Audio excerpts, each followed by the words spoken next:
మీ ఎలాంటి వ్యాపార ప్రకటనలకైనా వెంటనే మా ఛానల్ సంప్రదించండి. ప్రస్తుతం మనతో పాటు ప్రముఖ ఆధ్యాత్మికవేత్త వేదిక్ ఆస్ట్రాలజర్ గోనుగంట్ల సురేష్ బాబు గారు ఉన్నారు. సో గురువు గారితో మాట్లాడేద్దాం.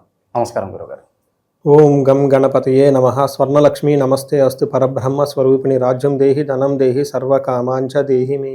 గురుగారు, శ్రీ పరాభవ నామ సంవత్సరము మరి ఉగాది రాశి ఫలితాల్లో భాగంగా ధనుసు రాశి వారికి కొత్త సంవత్సరం ఏ విధంగా ఉంటుంది, మరి షడ్రుచుల్లో ఏ రుచి ఈ సంవత్సరం వీళ్ళకి ఎక్కువగా అనుభూతి పొందే అవకాశం ఉంటుందంటారు? ఎటువంటి జాగ్రత్తలు తీసుకోవాలి?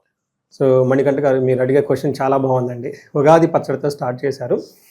ముందుగా మనం రాసులకు వెళ్ళే ముందు ఈ యొక్క సంవత్సరం యొక్క మీనింగ్ తెలుసుకుంటే మన టోటల్గా ఓవరాల్ థీమ్ మనకు తెలిసిపోతుంది. ఒక థీమ్, మన మూవీలో థీమ్ మనం చూసుకుంటాము. అదేంటి, ఫిక్షనా లేకుంటే రకరకాలు వస్తున్నాయి కదండి, లేదంటే ఓల్డ్ రాజులకు సంబంధించిన మూవీనా, లేదంటే ఫ్యామిలీ ఓరియంటెడ్ థీమ్ తెలుసుకుంటే మనకి కొంచెం గెస్ పెరుగుతుంది అనమాట. ఫస్ట్ ఈ సంవత్సరానికి యొక్క పేరు శ్రీ పరాభావన సంవత్సరం అని పెట్టారు. పరాభవం అంటే మనందరికీ తెలుసు, ఇది కొంచెం పాత మాట. ఇప్పుడున్న వాడికి లాంగ్వేజ్లో చూసుకుంటే అపజయము, అవమానము, అధికార నాశనం అనుకోవాలి, అధికార పతనం, అహంకారం అని చెప్తూ ఉంటారు. మీనింగ్ అంటే పరా అంటే దూరంగా ఉండటం, అభావం, భావం అంటే ఇన్సెక్యూర్గా ఫీల్ అయిపోవటం. అంటే ఈ సంవత్సరం అంతా జనాలు ఎలా ఉండాలంటే మనకి ఇన్ఫీరియారిటీ కాంప్లెక్స్కి దూరంగా ఉండాలి, అభావానికి దూరంగా ఉండాలి, పిరికితనానికి దూరంగా ఉండాలి అని మనకు చెప్తూ ఉంటారు. మనం ఎప్పుడు అభావంగా ఫీల్ అవుతాము, ఎప్పుడు ఇన్సెక్యూర్గా ఫీల్ అవుతాం, ఎప్పుడైతే మనం గిల్టీ పనులు చేస్తూ ఉంటామో, ధర్మానికి వ్యతిరేకంగా వెళ్తూ ఉంటామో, అప్పుడు మనకు తెలవకుండానే మనకి ఇన్ఫీరియారిటీ పెరుగుతూ ఉంటుంది. ఇన్ కేస్ అలాంటి సిచ్యువేషన్లో మనకు తెలుసో తెలవకుండా ఉంటే అది ఒక స్కామ్ లాగా, లేకుంటే ఒక గిల్టీ లాగా బయటికి ఎక్స్పోజ్ అయిపోతుంది. తద్వారా మనలో ఉన్న అపజయం కలుగుతుంది, అహంకారం పోతుంది, తర్వాత మనం ఏమనుకున్న అవమానం, పతనం స్టార్ట్ అవుతుంది. అందుకని ఈ సంవత్సరంలో చాలా జాగ్రత్తగా ఉండాలి. సో ధనుసు రాశి చూసుకున్నాం అనుకోండి, షట్రుచుల్లో అన్ని రుచులు ఇలాగ ఉంటాయి. కొంచెం గమనించుకొని, ఎప్పుడు స్వీట్గా ఉంటుంది, ఎప్పుడు పులుపుగా ఉంటుంది, ఎప్పుడు చప్పగా ఉంటుంది, గమనించుకొని వెళ్ళాల్సిన ఇది శ్రీ పరాభావన సంవత్సరం వెళ్ళది. ఫస్ట్ 6 months అయితే నో ప్రాబ్లం అండి, ఎలా ఉన్నా కానీ వెళ్ళిపోతారు. తర్వాత 6 months కొంచెం ఆలోచించుకొని ముందుకు వెళ్ళాల్సిన టైం అని మనం గమనించాలి. ఫస్ట్ ఇందులో ఉన్న నక్షత్రాలు చూసుకుంటే మూల 1, 2, 3, 4 పాదాలు, పూర్వాషాఢ 1, 2, 3, 4 పాదాలు, ఉత్తరాషాఢ ఫస్ట్ పాదం అంటే ధనుసు రాశిలో ఉంటారు. వీళ్ళకి ఆదాయ వ్యయం చూసుకుంటే ఆదాయం 14, వ్యయం 14. అంటే ఎంత ఎక్కువ వస్తుందో, అంటే 14 అంటే చాలా ఎక్కువ వాల్యూమ్లో వస్తుంది మనకి. అలానే వచ్చేది కూడాను అంత ఎక్కువగా ఖర్చు అయిపోతుందని గమనించాలి. రెండోది వీళ్ళకి రాజ్య పూజ్యం 5 ఉంది, అవమానం 6 ఉంది. అంటే ఎక్కువగా ఓకే, మోడరేట్గా వెళ్ళిపోతూ ఉంటుంది, పెద్ద ఎక్కువ ఏమి లేదు. అంటే ఒక రకంగా చూసుకోవాలంటే నెంబర్స్ వీళ్ళకి బ్యాలెన్స్డ్గా బాగుందని గమనించుకోవాలి. ఇందులో ఒకే ఒక సూచన ఏమంటే ఖర్చు, అవమానించే వాళ్ళు ఎక్కువ ఉన్నారు కాబట్టి ఎవరితో పడితే వాళ్ళతో ఫ్రెండ్షిప్ చేయటం అనేది ఎంత మంచిది కాదు. మీ చుట్టూ మంచిగా ఉండి మీ దగ్గర 4-5 ఇన్ఫర్మేషన్లు పట్టుకొని వాటిని మళ్ళా రీప్రోగ్రామింగ్ చేసుకొని, రీవర్క్ చేసుకొని మళ్ళీ మీ మీదకి వాటిని వెపన్స్ లాగా వాడే అవకాశం ఎక్కువగా ఉంటుంది. కాబట్టి జాగ్రత్తగా ఉండాలి. మనల్ని ఇబ్బంది పెట్టేవాళ్ళు ఎవరండి? మనల్ని నమ్మిన వాళ్ళే, అంతే కదా. నమ్మని వాళ్ళు మనల్ని ఇబ్బంది ఏం పెట్టరు, నమ్మం కాబట్టి. నమ్మిన వాళ్ళే ఇబ్బంది పెడతారు కాబట్టి, అది ఇంట్లో అయినా అయి ఉండొచ్చు, బయట అయినా అయి ఉండొచ్చు. కాబట్టి తొందరగా ఆవేశపడిపోయేసి ఎమోషనల్గా ఎక్సైట్ అయిపోయి ఏదేదో వాళ్ళతో మాట్లాడి ఏదేదో పనులు చేయడానికి పెట్టుకోకుండా దూరంగా పెడితే టాక్సిక్ పీపుల్ని, టాక్సిక్ హ్యాబిట్స్ని ధనుసు రాశి వాళ్ళకి చాలా బాగుంటుందండి. వీళ్ళకి ఏదైనా కనుక ఒక మంత్రం ఉంటే, చెడు మనస్తత్వం కలిగిన వాళ్ళని, చెడు బుద్ధి కలిగిన వాళ్ళని, చెడ్డ పనులు చేసే వాళ్ళని మీరు దూరంగా పెట్టండి. మీ నెత్తిన మీరే పాలు పోసుకున్నట్లు, అమృతం పోసుకున్నట్లు. ఎప్పుడైతే వాళ్ళని తీసుకొచ్చి పెట్టుకున్నారనుకోండి, ఆ పాలల్లో ఒక విషబొట్టు పడితే ఏమవుతుందో అది మీరు అర్థం చేసుకోవాలి. ఈ ఒక్క చిన్న విషయాన్ని మీరు గమనించుకుంటే శ్రీ పరాభావన సంవత్సరంలో మీరు 1000 రెట్లు ముందుకెళ్తారని గమనించుకోండి. ఈ ఒక్క విషయం నెగ్లెక్ట్ అయిపోయారు, ఆ ఉన్న పాలు సంపాదించుకున్న మొత్తం కూడా పాడైపోయే అవకాశం ఎక్కువ ఉంది. చాలా సెన్సిటివ్గా ఉండాల్సిన టైం అనేది గమనించుకోవాలండి. ఈ ఒక్క విషయం తప్ప వేరే ఏమీ లేదు. వీళ్ళకి ప్రిడిక్షన్ అనేది ఇది ఒకటే ప్రిడిక్షన్. 4వ స్థానంలో వీళ్ళకి శని ఉన్నారండి. దీనికి అర్ధాష్టమ శని అంటారు. అయితే వీళ్ళ అదృష్టం ఏమంటేనండి, ఫస్ట్ 6 months వీళ్ళకి గురువు యొక్క దృష్టి ఈ రాశి మీద ఉండటంతో చాలా వరకు ఎన్ని ఇబ్బందులున్నా నెట్టుకొని రాగలుగుతారు. మనకి శని ఉండటంతో స్త్రీ బంధార్థ సుఖచ్యుతి అంటారు. అంటే స్త్రీల విషయంలో, బంధువుల విషయంలో కంఫర్టబుల్గా ఉన్న విషయాల్లో చాలా జాగ్రత్తగా ఉండాలి. ఏదైతే కంఫర్టబుల్గా ఉంటుందో అది మీకు ఇబ్బంది పెట్టవచ్చు. ఎవరైతే స్త్రీలు లేదంటే పురుషులు మీ చుట్టూ మీరు నమ్మున్నారో వాళ్ళు మీకు ఇబ్బంది పెట్టచ్చు. బంధువర్గంతో గొడవలయ్యే అవకాశం ఎక్కువగా ఉంటుంది. ఇది అర్ధాష్టమ శని అంటారు. అయితే ఈ యొక్క ఇంపాక్ట్ ఫస్ట్ 6 months ఉండదండి. తర్వాత గురువు మారడంతో ఇబ్బంది పడే అవకాశం ఎక్కువ ఉంటుంది. ఎందుకంటే ఏదైతే గురువు వీళ్ళు కాపాడుతూ ఉన్నాడో, గ్రేట్ వాల్ అంటారు చూడండి, గ్రేట్ వాల్ ఆఫ్ చైనా లాగా ఆ శత్రువులు రాకుండా ఈ గురువు కాపాడుతూ ఉన్నారు జూన్ వరకు. జూన్ తర్వాత గురువు మారటంతో వాళ్ళకి పరిస్థితి కొంచెం ప్రాబ్లం అయ్యే అవకాశం ఉంటుందని గమనించాలి. ఇక ఈ రాశిలో ఉన్న నక్షత్రాల వాళ్ళకి ఏ విధంగా ఉంటుంది? నక్షత్రం మూల, పూర్వాషాఢ, ఉత్తరాషాఢ. మూల నక్షత్రం వాళ్ళకి సంతోషంగా ఉంటారు, సంపదలు ఉంటారు, సర్వజన పూజ్యం, అందరి నుంచి గౌరవం రెస్పెక్ట్ వస్తుంది, హెల్త్ బాగుంటుంది. సో నెగిటివ్ సైడ్లో ఏముంటుందంటేనండి వీళ్ళకి అక్టోబర్ తర్వాత గురువు మారటంతో అనుకున్న పనులు ఏదైనా ప్రాజెక్ట్స్ అవన్నీ ఉంటే వాటి మధ్యలో ఆగిపోయే అవకాశం ఉంటుంది. దీన్ని మరణ తుల్యం అని కూడా అంటారు. సంస్కృతంలో భయం గొలిపే పరిస్థితులు ఉంటాయి. ఇది ఇయర్ ఎండ్లో అని మనం చెప్పుకోవచ్చు. అలానే పూర్వాషాఢ నక్షత్రం వాళ్ళకి సంతోషంగా ఉంటుంది, హెల్త్ బాగుంటుంది, వీళ్ళు భయపడే సిచ్యువేషన్స్ ఉంటుంది. ఇయర్ ఎండ్లో అగైన్ అనుకున్న పనులు కాకుండా డిస్టర్బెన్స్ వచ్చే అవకాశం ఉంటుంది. ఉత్తరాషాఢ నక్షత్రం వాళ్ళకి వీళ్ళకి పట్టాభిషేకం అంటే ఒక ప్రమోషన్ వస్తుంది, తర్వాత సంతోషంగా ఉంటారు.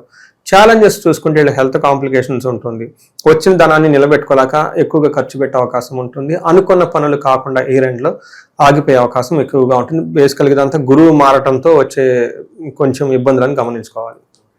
రెండోది 8వ స్థానంలో 7వ స్థానంలో వీళ్ళకి గురువు ఉండడంతో భోగాన్, ఐశ్వర్యాన్ని, లగ్జరీని ఇస్తూ ఉన్నారు. గురువు పుష్కరాల టైంలో పుష్కరాలకు ముందు మారుతూ ఉన్నారు కాబట్టి జూన్లో వీళ్ళు ఏదైతే కనుక భోగాన్ ఐశ్వర్యవంతంగా ఉందో అక్కడ కొంచెం హెల్త్ ప్రాబ్లమ్స్ వచ్చే అవకాశం ఉంటుంది. రాహు అగైన్ వీళ్ళకి చాలా మంచి చేస్తూ ఉన్నారండి, స్వం ధనాన్ని ఇస్తూ ఉన్నారు. కేతు అనవసరమైన పనుల్లో ఎంగేజ్ చేసే అవకాశం ఎక్కువగా ఉంటుంది పనికిరాని విషయంలో.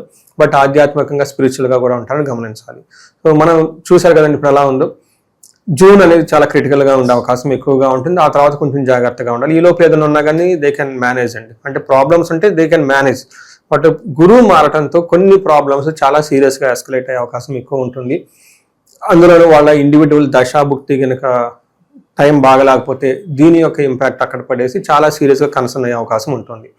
రెండోది చాలా మందికి తెలవదు, ఎన్నో హారోస్కోప్లు రియల్ టైంలో స్టడీస్ చేసిన తర్వాత ఒక ఇన్నోవేషన్, ఒక ఫైండింగ్ ఏంటంటే ఈ రాశితో పాటు ఇంకా ఎవరైనా గనక సింహరాశి వాళ్ళు ఉన్నా, కుంభరాశి, మీనరాశి, మేషరాశి వాళ్ళు ఆ ఇంట్లో గనక ఉంటే, అది వైఫ్ అండ్ హస్బెండ్ కానివ్వండి, పిల్లలు కానీ ఉంటే వీళ్ళకి ఆ యొక్క ఇంపాక్ట్ ఇంకా డబల్ అయ్యే అవకాశం ఎక్కువ ఉంటుంది. ఇది కొంచెం గమనించుకోవాల్సిన అవసరం ఉంది. ఎందుకంటే కొన్నిసార్లు వీళ్ళకి ఓన్లీ బాగానే ఉంటుంది, దశాభుక్తి స్ట్రాంగ్గా ఉన్నప్పుడు అర్ధాష్టమ శని అదే పెద్ద ప్రభావం ఏం చూపించదు. అది సరిగా లేదు, ఇంట్లో లేదంటే వేరే వాళ్ళకు ఉన్నా కానీ దాని యొక్క ఇంపాక్ట్ ఎక్కువగా ఉంటుంది. ఇది గమనించుకొని తగు పరిష్కారాలు చేసుకుంటే చాలా బాగుంటుంది. తర్వాత మనకి శని 4వ స్థానంలో ఉంటే ఏమవుతుందంటే ఏమంటారు, భయం స్వస్థాన నాశనం కృత్ అంటారు. తర్వాత వాళ్ళు కొంచెం భయం పడే సిచ్యువేషన్లు ఎక్కువగా ఉంటుంది. ఏదైనా జాబ్ కానీ సొసైటీలో ఒక పేరు ప్రఖ్యాతులు ఉంటే వాటిలో కావాలని మిమ్మల్ని ఇబ్బందులు పెట్టే వాళ్ళు ఎక్కువ ఉంటారని గమనించుకోవాలి. అయితే మనం ఇప్పటిదాకా గురువు వీళ్ళకి 7వ స్థానంలో భోగం ఇస్తున్నారు.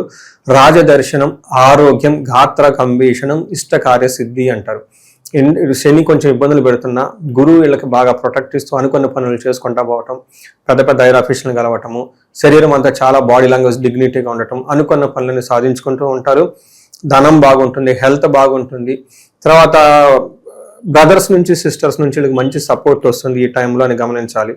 తర్వాత గురువు వీళ్ళకి 8th హౌస్లో మారుతూ ఉన్నారండి. గురువు 8th హౌస్కి వెళ్ళిపోవడంతో అగైన్ మేనేజ్మెంట్ స్కిల్స్, వీళ్ళకున్న ప్రాపర్ ఏమంటారు టాలెంట్, జ్ఞానం, నాలెడ్జ్, వీటికి సంబంధం లేని జాబులు వచ్చేసి ఇబ్బంది పడే అవకాశం ఉంటుంది. ఇది కొంచెం గమనించి అప్పటిదాకా వెల్గా అందరిని మేనేజ్ చేసిన టీమ్ లీడర్, టీమ్ ప్లేయర్, ఆరు CEO, ఆరు మిడ్ లెవెల్ మేనేజర్, ఆరు డైరెక్టర్, ఈ కేటగిరీలో ఉండి వీళ్ళ మాటకు గౌరవం ఇచ్చిన వాళ్ళు అది కాస్త పోయి వీళ్ళకి సంబంధం లేని ఫీల్డ్లో పడిపోయి అక్కడ వీళ్ళకున్న ఎక్స్పీరియన్స్ అంతా యూజ్ లేకుండా ఉండే అవకాశం ఎక్కువగా ఉంటుంది. ఇది ఒకటి గంభీరంగా వచ్చుకోవాలి. బాడీ లాంగ్వేజ్ అంతా అప్పటిదాకా స్ట్రాంగ్గా ఉన్న బాడీ లాంగ్వేజ్ అంతా మారిపోతుంది. మాటలు నిష్ఠూరంగా మారటం, ఎదుటి వాళ్ళని క్రిటిసైజ్ చేయడం, ఇలాంటివన్నీ ఆటోమేటిక్గా వచ్చేస్తూ ఉంటుంది. బట్ ఓవరాల్గా ఎడ్యుకేషన్కి సంబంధించి కానివ్వండి, మనీకి సంబంధించిన వ్యవహారాల్లో బాగుంటారని గమనించుకోవాలి. వీళ్ళకి రాహు 3వ ఇంట్లో ఉండటం చాలా చాలా మంచి స్ట్రాంగ్ ఉంటుంది. వీళ్ళకి ఏమవుతుందంటే వీళ్ళకి ఈ టైంలో అనుకోకుండా సుఖం కలిసి రావటం, అనుకోకుండా ధనం కలిసి రావటము, ఇవన్నీ విషయాల్లో చాలా ధైర్యంగా సాహసంగా ఉండటం, ఎట్లాంటి డెసిషన్స్ అయినా చాలా స్ట్రాంగ్గా తీసుకుంటూ ఉంటారు. సో చూసారు కదండి, వీళ్ళకి ఓవరాల్గా చూసుకుంటే చిన్న చిన్న ప్రాబ్లమ్స్ జూన్ వరకు ఉంటాయి. జూన్ తర్వాత వేరే వర్క్ రిలేటెడ్ ప్రాబ్లమ్స్, తనకున్న క్యాపబిలిటీస్కి టెస్టింగ్ వచ్చే టైము, ఆ టైంలో వీళ్ళు చక్కగా మేనేజ్ చేసుకోవాలి, అంతే, ఇంకా ఏం లేదండి. సో గురువు మారడం వల్ల ఎవరికి ప్లస్ అంటారు, ఎవరికి మైనస్ అంటారు? అంటే జాతకంలో పర్టికులర్గా యోగం కొంతమందికి ప్లస్ అలా చెప్పుకోవచ్చు ఏమన్నా? గురువు మారటంతో ఈ రాశి ఉన్న వాళ్ళందరికీ కొంచెం ఇబ్బంది పడతారు. అష్టమ గురువు మంచిది కాదు. ఏ విధంగా? ధనం ప్రకారం, జ్ఞానం ప్రకారం, అడ్మినిస్ట్రేషన్, మేనేజ్మెంట్, వీటికి సంబంధించిన వ్యవహారాల్లో బాగుండదని, మిగతా విషయాల్లో బాగుంటుంది. అదే గురువు చదువుకునే వాళ్ళకి సపోర్ట్ ఇస్తాడు, ఫుడ్ టయానికి తింటూ ఉంటారు, తర్వాత ఖర్చులు శుభకరమైన ఖర్చులు చేస్తారు, అంటే ఖర్చు పెట్టేది మంచి మంచి పనులకు ఖర్చు పెడుతూ ఉంటారు. ఆ యాంగిల్లో గురువు మంచి చేస్తూ ఉంటాడు. సో ఖర్చు పెడతారు కానీ వచ్చే ఇన్ఫ్లో ఆగిపోతుంది, బట్ అవుట్ఫ్లో బాగా మెయింటైన్ చేస్తారు.